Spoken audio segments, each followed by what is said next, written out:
So now I want to talk about the case of solidarity, the case of Poland. Poland was the first domino in the end of communism. The hero was the Solidarity Trade Union, which had really become a social movement fairly quickly in the early 1980s, and which forced communists to the negotiating table by the end of the 1980s. In 1989, Poland held the region's first semi-free elections. Communists had guaranteed themselves a place in the new government, as well as 65% of seats in the stronger House of Parliament, this lower House of Parliament called the Sejm. But Solidarity took all the rest of the seats, 35% in this lower House of Parliament, and total control of a weaker upper House of Parliament known as the Senate that was freely contested. From a relative power perspective, justice should have been lenient in Poland. Post-oppositionists, and this is a term I use to describe the former Solidarity leaders, the former opposition members who now took power, were relatively weak because they controlled only the weak upper House of Parliament. They were a minority in this strong lower house, and they shared government with post-communists. But just 2 months after assuming power, on promises of economic and political reform, post-oppositionists in the Solidarity camp launched a coup process designed to prosecute former communist leaders. So these were, in effect, criminal prosecutions. So known as the Special Commission to investigate the Ministry of Internal Affairs. This Special Commission was tasked with analyzing more than 100 unsolved deaths that were attributed to the security services and other ministry departments during the 1980s. Solidarity leader Bronisław Geremek told me that the commission was a very conscious and significant step toward ensuring that communist, quote, crimes should be punished. In the end, the commission sent 88 cases to public prosecutors for further investigation and possible trial. Many of these ultimately proved unsuccessful, especially because of evidence problems, which are inherent when you're talking about crimes that took place a decade plus ago. Solidarity's political will for justice, though, was very surprising given the relative power expectations. Especially surprising when you consider that not only did communists outnumber Solidarity representatives in the Sejm, but one of them, who continued to head the Ministry of Internal Affairs, was actually investigated for his own rights abuses. So someone who actually had his hand on the trigger in the Ministry of Internal Affairs. The Ministry of Internal Affairs being responsible for the police and secret services.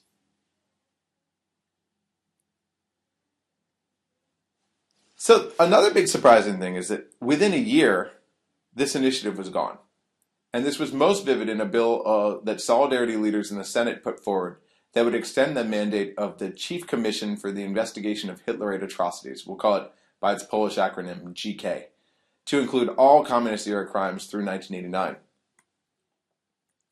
So that's this one, this Chief Commission for the Investigation of Atrocities.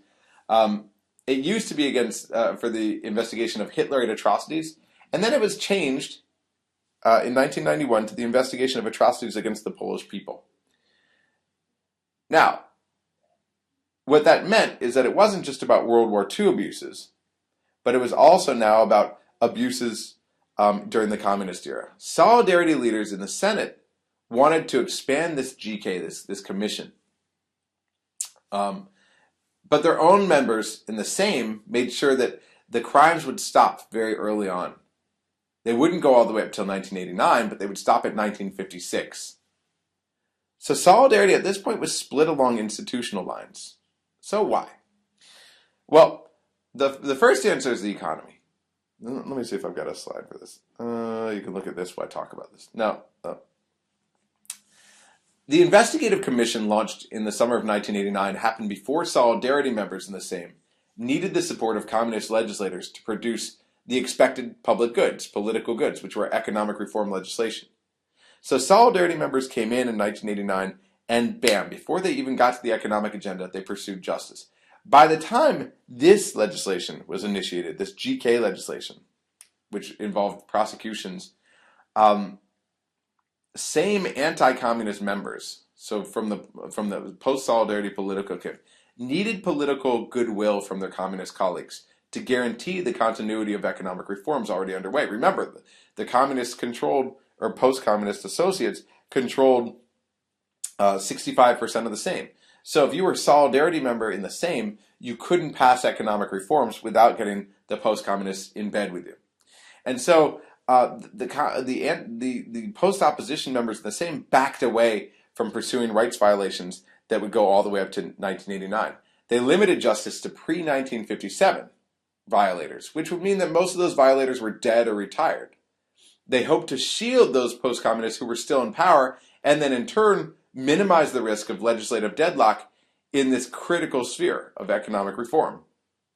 Remember that Solidarity's senators, who actually proposed much more aggressive legislation, were in a much weaker institution, and they actually had very little to do with running the country. Their constituents wouldn't blame them for the failing economy because they had very little influence over it. Solidarity members in the Sejm, though, were in positions of much more responsibility, and so they reacted differently to the question of justice. And in fact, the same process played out with other transitional justice mechanisms.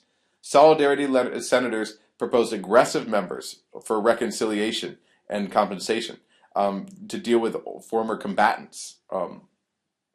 And each time, these initiatives were watered down by colleagues in the Sejm.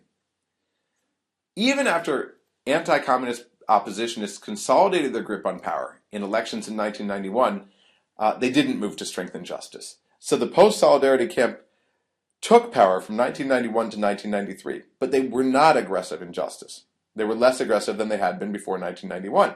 And maybe in part this is because they were weak. The Solidarity umbrella, which is typical of any social movement, was crumbling into lots of little parties. You had all these little parties, including the beer parties.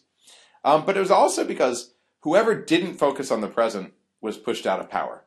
And you can just ask former Prime Minister Jan Olszewski, who I talked to about this. He was ejected after his government published a list of public officials who had allegedly served as communist-era secret police informants. There was a vote of no confidence in his government immediately after, and he was out of power.